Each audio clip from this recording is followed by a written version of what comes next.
Ba't kayo lang dalawa? Ah, Ba't kayo lang dalawa? minsan kami lang dalawa. Ang ganda ng bulaklak, tita, oh. Oo. Ano ba yan, bagumbilya? Siguro. Ay, hindi, ating... Pagkada, oh. Ay, ang ganda. Yan lang anak niya, isang babae. Isang babae lang din anak niya. Ang anak niya, 3 lalaki, yan isang babae. Parehas kayo. Ay, tita, oh, ngayon na lang ako nakapunta dito, tita. Ang ganda. Wow. Tita, ang ganda. Ang ganda, mabulaklak talaga. Hala, ang ganda. Ngayon ko lang ito na... Uy, ang ganda, oh. Hala. Wala madigdi kita. Dito ang daan. Dito na.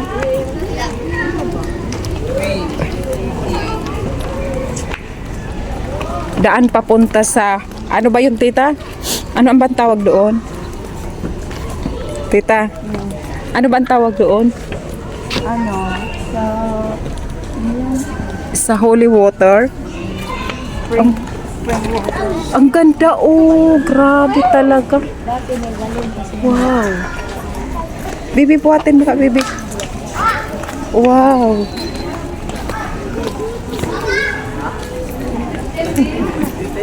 Ang ganda.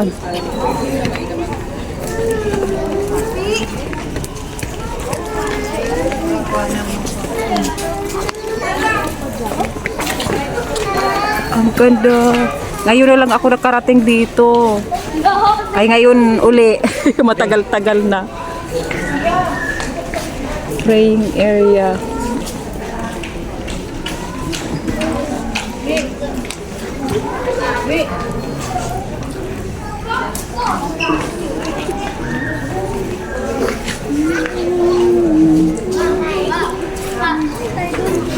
Ayan na guys, dito lang ito sa likod ng Grotto Simbahan. Kung gusto nyo pumunta, hanapin nyo lang ito sa may Grotto Simbahan ng San Jose del Monte, Bulacan. Ayan na guys, ang ganda-ganda dito sa likod ng Grotto Simbahan. Kung makarating kayo dito, napakagandang pasyalan. Number one na pasyalan. So, relax, relax. Ayan, ang ganda-ganda dito guys. O, ayan guys, samahan nyo kami. Papunta kami sa may water spring ng aking tita at may mga kasamahan siya na galing probinsya. O, ayan, sinasamahan lang ng aking tita na mag-ikot dito. Ayan, galing na kami, nakapagsimba na kami guys. So, ngayon nandito kami sa likod ng simbahan.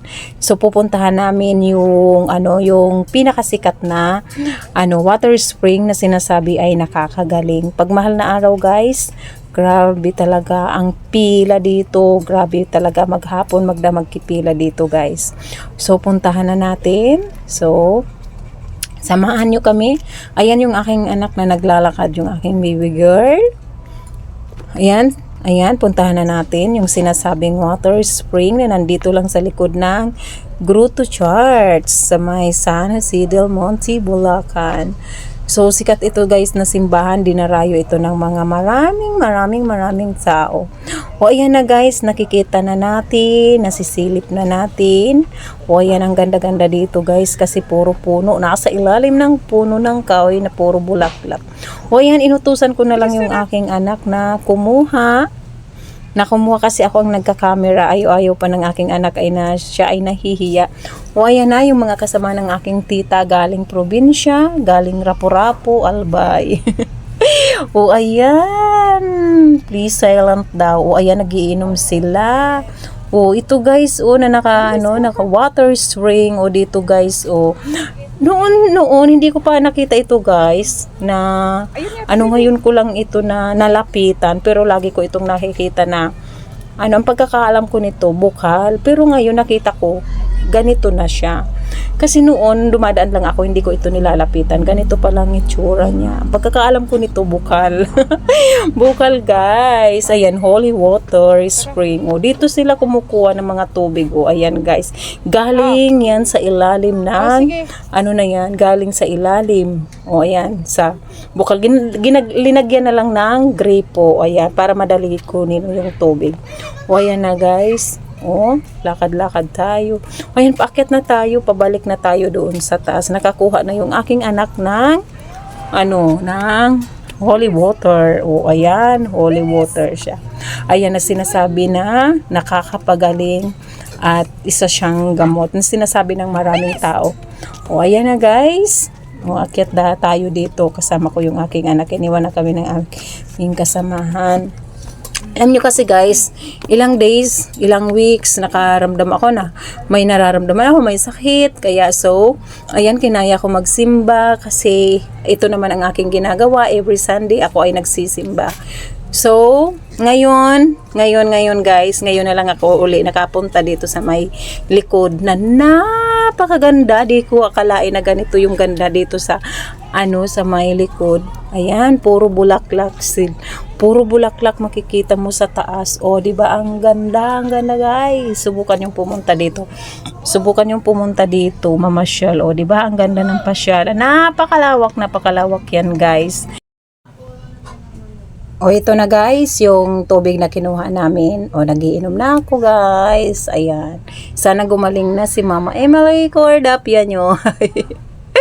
Ilang araw na may nararamdaman si Mama Emily. Napakahirap pala atakihin ng acid. Napakahirap pala yan. Napakahirap ng sobra-sobra pag may nararamdaman ka na. Kaya pala napaka-importante talaga ang kalusugan. So, ayan na guys, sobra talaga.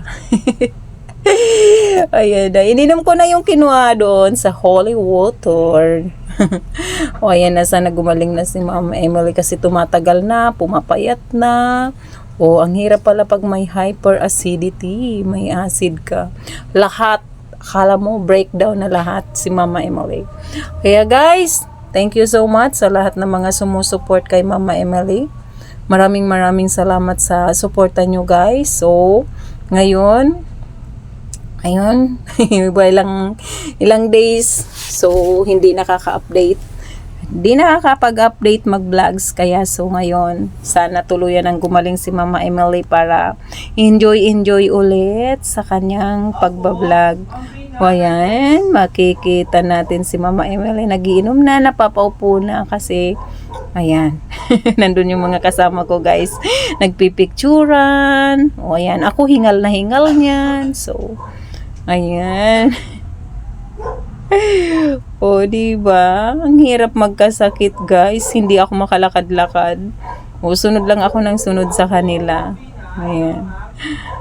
Thank you guys. Maraming salamat sa inyong lahat. Bye!